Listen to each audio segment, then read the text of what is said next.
It's a fight just to make it to the top. Gotta prove yourself. Show 'em what you got. Number one, it's a fight just to make it to the top. Gotta prove yourself and show 'em what you got. Number one, it's a fight just to make it to the top. Gotta prove yourself. Show 'em what you got. Number one, it's a fight just to make it to the top. Gotta prove yourself and show 'em what you got. Number one. Welcome to Educators for Life, a winning world show with Shermanda. Coming to inspire, motivate, encourage, to shed light, and bring hope. We will share testimonies and share stories of people from around the world who have chosen to live triumphant lives on purpose, overcoming adversities. And now, a winning world show with Shermanda. Gotta prove yourself and show 'em what you got. Number one. 1 Corinthians 1:27 through 28. But God hath chosen the foolish things of the world to confound the wise, and God hath chosen the weak things of the world to confound the things that are mighty, and base things of the world, and things which are despised God hath chosen, yea, and the things which are not, to bring to naught things that are. Our word of today is choices. What are choices? The act of making a decision, the power to choose, the ability to choose, the will or not to choose. In this verse we read how God chose the opposite of what would appear to be above and made it the least and below. Some of us in life choose to live life with everything that we have, no matter what, and others choose to die while yet living, giving up in self-pity, shame, hurt, and defeat. I myself hit by life circumstances when hit by a vehicle as a pedestrian almost 4 years ago, coming this May 2019, and yet I still go through much pain. I just finished physical therapy yesterday, and I'm in a lot of pain today, but yes, I press on and I press in, and I'm here. I'm showing up to make life happen for me. Most people, when they meet me, they say, you don't look like what you've been through. And your post and hearing your voice, you'd never know. And I say, but God. The joy of the Lord is my strength. And thus, a winning world, business, show, and books have been created and are being created with people that have chosen to win in spite of their different adversities in life living. Choices, choices, choices. What choices are you making today to be an overcomer? With that, folks, I say, with love, hugs, and yes, yes, yes, agape-filled kisses, welcome to a winning world where we bring love, hope, inspiration, and motivation. Now, here with us today is a gentleman who has more than 20 years of experience in sales and marketing and has worked with Fortune 100 companies, building sales teams that have sold over $1 billion in face-to-face sales throughout the U.S. and Asia. Developing people and building winning sales teams are one of his greatest passions. He has traveled the globe educating foreign investors on U.S.-based real estate investment opportunities and educates others at peak performance conferences on the radio and social media. His strengths include psychology of leadership negotiations, organizational turnaround, team building, lead generation, peak performance, sales training, real estate investing, and entrepreneurship. Let us say hello to Manny Garcia. Good morning, Manny. Good morning, Shermanda. How are you? I am well. How are you this morning? Fantastic. It was a beautiful message, what you said this morning. It resonated. It struck a chord, and I'm excited to be here with you and to all of the listeners. I am glad to have you here and just having the opportunity to meet you through, a friend and just learning your story. I can't wait for our listening audience to hear and learn and grow to, love you and just expect even more of you being in the Winning World anthology that will be released. We were hoping it would be released, right at Christmas time, but we're looking now at the top of the year, right in the first week, second week of 2019, which is okay because actually we are able to start the year off with positivity, with love and hope through that book and sharing our stories. And Manny, I'm so glad that you said yes to be a part of that book. and that mission. Well, thank you for the invitation for both the book and here today with you. So I'm excited. Can't wait to do this. I can't wait. I tell you, you guys are in for a welcome treat with Manny. So, Manny, where are you originally from? Well, so I was born in Puerto Rico and raised throughout the U.S., mostly in Miami and New York City, and currently based here in Orlando, Florida. Okay, what was life, growing up as, in Puerto Rico that you can remember? Well, my upbringing was truly a hot mess, and I think it was a true reflection of a lot of the frustrations of my parents. I kind of grew up in a broken home. My parents got divorced when I was 2 years old, and then my mom, my two sisters, and myself were living in Puerto Rico. And during that time, one of my sisters had a car accident where she lost her arm. And during the turmoil of the hospitals and the surgery and all of that, my father showed up and he offered to take me to breakfast one morning and basically took me and kidnapped me. And nobody saw me again for about 6, almost 7 years. And that's where we did a lot of jumping around, me and my dad. He was always running away from the authorities between Miami and New York City. So that was kind of like the beginning of my childhood. In the beginning, what was crazy is I had no idea I was kidnapped, right, because he was my dad. I didn't know I was a missing kid or anything like that up until I saw myself on a milk carton one day when I was 9 years old, going to St. Gabriel's Catholic School in New York City, and my buddy kind of pointed my picture out to me on one of the little milk cartons. Back in the day, that's how they used to, that was one of the formats that they used to use to showcase, missing children. And I remember, taking the little milk carton, bringing it home and showing it to my dad and seeing his big eyes, and him kind of freaking out. And then we moved immediately the next day from New York back to Miami. But my upbringing was like that. My dad was, he used to be, a very famous, musician in Spain back in the day in the 50s. And, there was a depression going on. He got invited to represent Spain on one of the Spaniard Navy ships. So he became part of the Spanish Navy. And when he got to New York City, he basically AWOL'd. He never got back on the boat. And, I think that he had a bunch of broken dreams maybe that he didn't quite materialize. So he wanted to live all of his dreams through us, through the kids, which was the source of the divorce and then was the source of a lot of my unhappiness growing up to the point where when I was around 10 years old, I even tried taking my life a few times, which is interesting because the message that you shared this morning was, a lot of the times as people, we tend to just want to give up. And it's when you don't give up and you keep pushing, that's when the true blessings show up. So I appreciated your message this morning. Amen. Well, Manny, can you go into some of the detail, not all, but some of the things that actually took place in the time that you were on the run? What was life like with Dad? So it was very unstable. We didn't have a permanent home.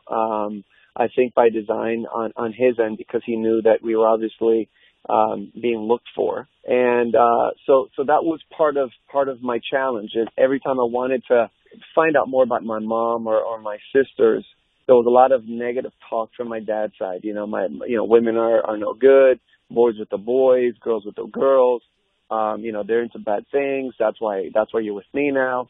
So growing up, I never really had that nurturing, loving connection that a child is supposed to have, with their mother. And in my case, also with my older sisters. So it was just kind of like this guy thing going on. And my dad was, like I said, a musician by trade, a brilliant musician, one of the best musicians I've ever seen. And he wanted us to become like him. He was not able to fulfill his own dreams in the U.S. So he wanted us to become, the next Mozart or Beethoven, things of that nature. And every time we would fail, or I would fail, when, I'm going to talk about my experience, that I would fail a lesson, it would just get very violent, very abusive. There was a lot of hitting, there was a lot of screaming, there was a lot of demeaning type character behaviors from my dad towards me. So growing up, as you can imagine, from the time I was 8 years old, which is when I started playing the piano, till the time my father passed away when I was 11, I didn't really have a sense of being any good. I felt rejected all the time. I felt a lot of pain associated to the experience of living, because it was going to school and then coming home and having to play the piano for countless hours every single day. And that was followed up with beatings every time I would make a mistake, and it would get progressively worse. And I remember there was this one turning point for me where I was about 10 and a half years old. I was in Miami at the time. It was December in Miami, which gets cold. It's nothing like up north, but it still gets cold. It gets into the 40s, 50s. And I'm in my little underwear. I have Fruit of the Loom, little underwear and a T-shirt, and I'm playing with my lessons. It's almost midnight, and I'm making mistakes because I'm so nervous because I know I'm going to keep getting beat. And my dad takes me and he throws me against the wall. I break the drywall with my body. That's how hard he threw me against the wall. And then he was looking at me, and I looked at him and I said, Dad, I said, how is it that a father can hurt his son this way? It was the first time that I actually spoke out, from a place of just being just mentally exhausted after having, tried killing myself a couple times as well and failing at that too. So I felt like a complete failure. So I kind of yelled at him and I said, what kind of father does this to his son? And he says, well, at least, he said these words, he said, at least I don't make you bleed the way my father did. Jeez. And then he proceeded to grab me by my arm and he threw me literally outside the door in the cold and closed the door, locked the door, turned off all the lights, and I was out there for a while, and I had to walk to a friend's house, which was about a mile away, to find a place to sleep. And that's when I realized that in his mind, he had justified his behaviors because of how his upbringing was. And in his mind, he was a much better parent than his father was. And that was a turning point for me. That was a seed that was planted to me to say, never again will I repeat any behaviors like this towards my children. And then that kind of just manifested and it started to develop over the course of my young adult years. Now, from the time that you discovered yourself and saw yourself on the milk carton, at that point of seeing that, what did you think, in leading into where you just, brought us to, having that manifestation of understanding that you would never be this way? So when you saw your face on the milk carton, did that trigger anything in you? Yeah, I was very confused. I felt like I had done something wrong.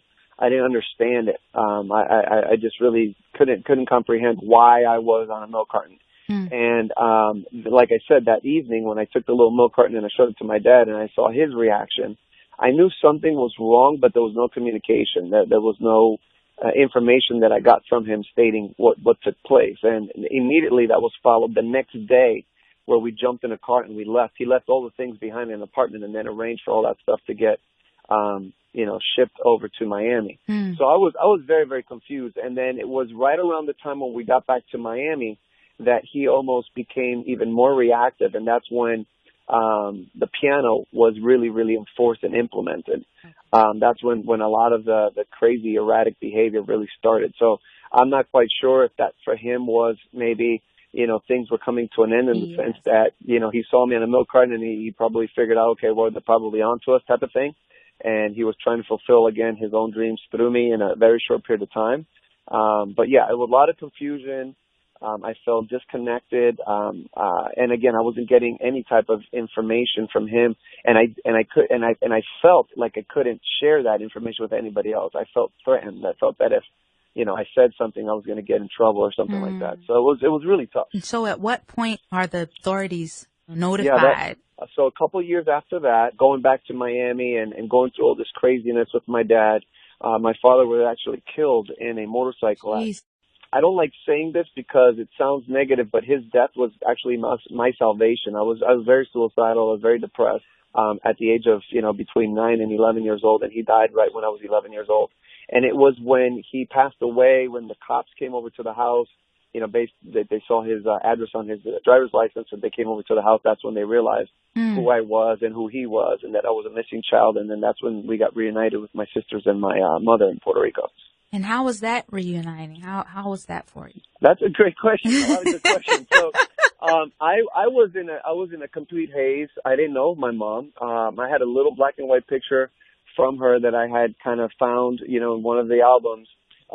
So there she is. She's kind of, black and white picture, thin, black hair, pale skin. And then when I see her finally after all these years, she's blonde. She's, a little bit heavier.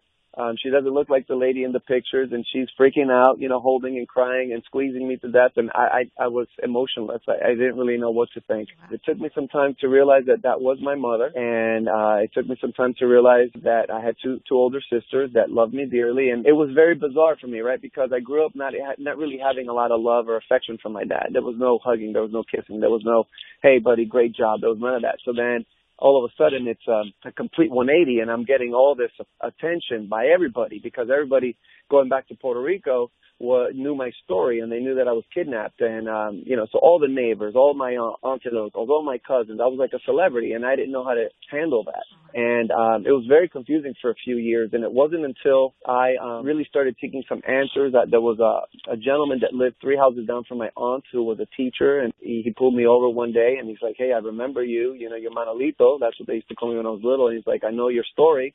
And he's like, would you like to hear some stories about you and your family growing up, which might help you, with where you are today? And so he really started giving me a lot of insight and opening up my mind and planting some seeds that stayed with me throughout my teenage and young adult life. And then that led to wanting to self-develop and learn from some of the greats like, Tony Robbins and Zig Ziglar and Les Brown. And so where do you go from here? Because, of course, we know where you landed and where you are today.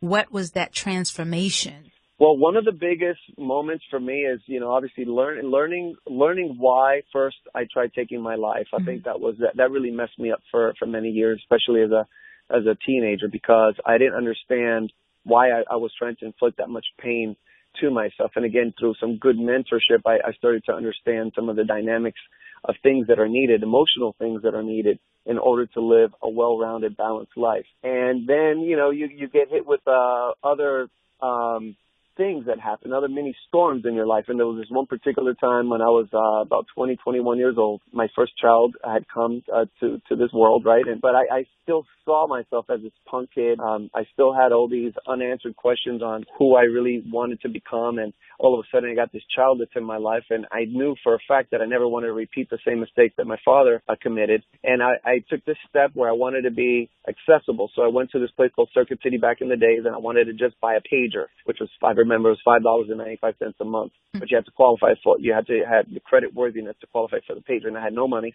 and I didn't have any money to buy the pager. So I'm waiting in line to run my credit. The lady looks at me. There's 4 or 5 other people behind me, and she tells me, "Sorry, Mr. Garcia, I hate to inform you, but you don't qualify for the pager." And I remember I had hit rock bottom. I felt like as a human being, as a man, I wasn't even good enough for somebody to allow me to rent a pager for $6 a month. And I remember getting in my car, which was a beat-up Mazda RX-7. I had no AC. I had to drive around with a plastic 3-ring binder out the window to force air into the cabin, and I cried. I cried all the way home. And my wife was there, and she saw me crying like a little baby, and she's like, "What's wrong?" And I remember having the same type of feelings like I did when I tried taking my life when I was, 10 years old. And I got very scared. I became very afraid because I felt like giving up. And it was a few days later that I made a decision that I just needed to start. I needed to self-develop. I needed to go out there and find, information to help me become who I needed to become. And that's when I really started diving into books and CDs and audio cassettes. And I just felt so connected to that I just embraced it as a student. And I still do. I still listen to things all the time. And I think that was the turning point for me, was hitting rock bottom that one last time as an adult, understanding that if I didn't get my life together, my children could suffer the same type of upbringing that I suffered. And I just refused that. I refused that wholeheartedly. Now, how old were you at this point? 'Cause you're married with children. Yeah, so we got pregnant when I was 19. Jasmine was born when I was 20. And then right around that 21 age, is when I was trying to, become a better parent and all that. And that's when I had that pager experience. And then it took me a few years, right? It didn't happen overnight. It took me 4, 5, 6 years of just developing myself. And I felt for that period of time that nothing was really progressing. And now as an adult, I realized that what I was doing is I was, planting seeds within my emotional being, and I was harvesting my emotional ground. And all of that was just sitting there ready and waiting for the opportunities to show up. And then when opportunities started to show up, it was amazing what started to happening, because I had the emotional foundation, I had the communication skills, I had the desire, I had the strength and the ability and the courage to just take on new responsibilities, to not second guess myself. And it was all of those years of preparation that really led me to achieving quote unquote success and really running circles around many other people that were way better qualified than I was in many industries. But I was just like Les Brown says, and I love Les Brown. I listen to his stuff all the time. He said, "You have to stay hungry." Well, I stay starving. I am starving every single day. I And, love it. That's right. And when you show up starving, I tell you what, it's very hard for other people to compete with you. Amen. So Manny, I mean, the story itself is just amazing. Can you summarize, what it takes to win in today's world and, give us those golden rules of what that looks like? What is that?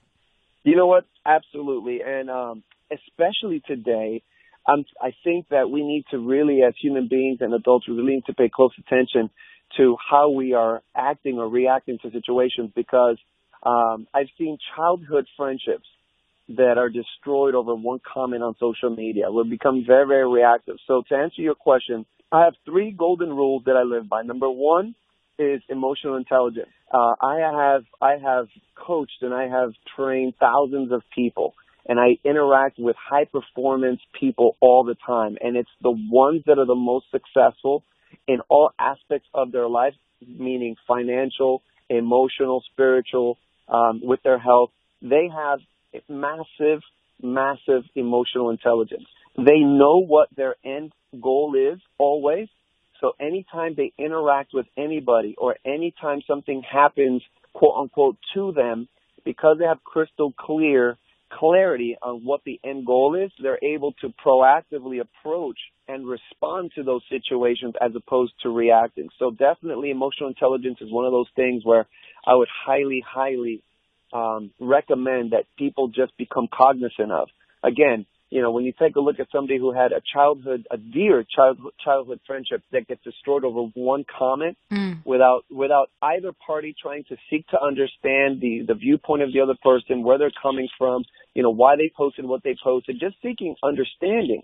And then, you'll be more able to cope with whatever the situation is. Then the second golden rule is both positive and negative modeling. I think that we can learn from everybody. You can learn from somebody who's down the street who's homeless, and then you can also learn from people like Les Brown or Zig Ziglar or what have you that have some great answers to some of the questions that we ask.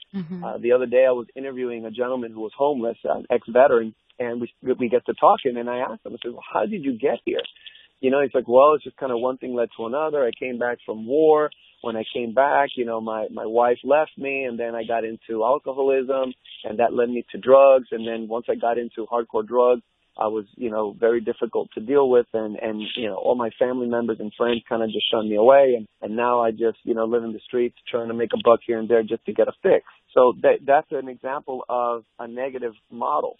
Don't get into drugs, Don't become addicted to a substance where you lose control of your emotional intelligence, because once you lose that emotional intelligence, then you become reactive to all the things in life, and you can end up, in this case, homeless. And then the third and most important one is focused, massive action. So once you get crystal clear on what it is that you want, you have to have a solid game plan that includes some good mentors, some good leaders, maybe some coaches, people to hold you accountable, deadlines as to when you want to accomplish what you want to accomplish. And then you also have to understand that your blueprint, that blueprint that you have that's designed to help you achieve whatever that you want, is a living, breathing blueprint. It's not going to stay, the way that it was printed the first time in your mind. You're going to have to flex your style. You're going to have to flex your approach. You're going to have to evaluate what's working, what's not working. And then that way you'll be able to get through it a lot faster. And when you add in the positive modeling to your massive action plan, you go find somebody who has the results that you want. If you want an outstanding relationship, go find that couple that is picture perfect, that you truly know has great communication, lots of love, there's trust, there's respect, all those things, and you go model after them, and then that'll help you speed up the learning curve. So those 3 things, again, emotional intelligence, positive, negative modeling. Number 3 is really, truly focused, massive action plans. Amen. Oh, wow. When you stop, look, and listen, living a victorious life through triumphant living on choice, it's no different than the yesteryears, There's nothing new under the sun, as they say, and as it is actually in the Word. And last night I was tossing as I prayed. I always pray before any of the testimonials that come through here, the stories that have been shared, and everything was changed. And I thought about the story of Joseph. It came to me, and Genesis 37:5, it says, and Joseph dreamed a dream, and he told it to his brothers, and they hated him. And then in 37:24, and they took him and threw him into a pit. Okay. And then you go down to 28, where he was sold into, slavery, and then, going on towards the end of that, in 41, Genesis 41, 39 through 42, it talks about how Pharaoh said to Joseph, since God has revealed the meaning of the dream to you, clearly no one else is intelligent or wise as you are. You will be in charge of my court, and all my people will take orders from you. Only I, sitting on my throne, will have a rank higher than yours. Pharaoh said to Joseph, I hereby put you in charge of the entire land, which he becomes the governor of Egypt. Then Pharaoh removed his signet ring from his hand and placed it on Joseph's finger. He dressed him in fine linen clothing and hung a gold chain around his neck. And of course, we know he was paraded on the horse through the people. You see, life has a purpose and there is always a plan, even when we have decisions that are out of our own hands. And we go through, as well as when we make the choices of foolery ourselves. With God as our head and in our hearts, we can fight through whatever comes our way, make it, and win. Just believe. We have a choice in the attitude we take to bring about the outcome of victory or defeat. Our faith and love is not negated because of what we've chosen in error or that which has been chosen for us without our consent, but oftentimes exposes areas of weaknesses in others, as well as, most importantly, ourselves, to draw us closer to the Father. Truth be told, we are forever on a journey of failing and learning to victory. Our guest, Manny, had no choice in choosing this initial road as a lad under the leadership of his father, but had the latter choice in which he lives free today to choose forgiveness and abundant living, and is riding on that horse of leadership and victory in a greater and better way. Life is a choice, good and bad. Don't be ashamed or blamed are condemned by this world, but rather learn, grow, forgive yourself, forgive others, and live triumphantly by choice today. With love, hugs, and kisses. Mwah! Until next week. Thanks for joining A Winning World with Shermanda. Do you have a story or testimony and would like to be considered for an interview on the show? Connect on Facebook at A Winning World or Educators for Life, or visit Shermanda.com. Telephone 904-533-5222 or email connect@educators4life.com. Tune in next week for more winning stories on A Winning World with Shermanda. Number one.